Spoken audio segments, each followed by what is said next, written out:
আমরা একটা টিনের চশমা পরেছিলাম, আমরা দেখতে পাই নাই। তাদের মধ্যে যে চালাকিটা ছিল সেটা শুরু থেকেই ছিল, এখনো আছে, যে ওরা কতটা অমানবিক।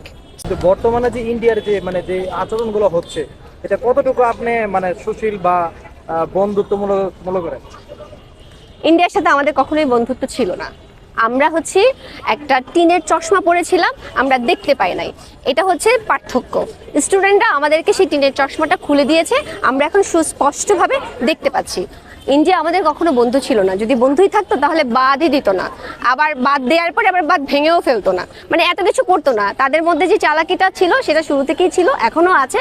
তো আমি যদি আমার ব্যক্তির মতামত চান, তাহলে আমি মনে করি যে সমস্ত দেশের জন্য, ধরেন শুধু বাংলাদেশের জন্য না, বাংলাদেশের জন্য যেমন ইন্ডিয়া হওয়া উচিত বন্ধুত্বপূর্ণ একটা দেশ।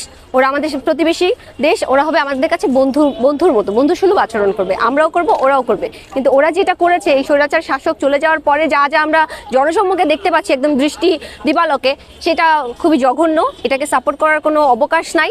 এবং এই যে বর্ডারে যে হত্যাগুলো হলো, এগুলি একদমই প্রমাণ করে দিচ্ছে যে ওরা কতটা অমানবিক।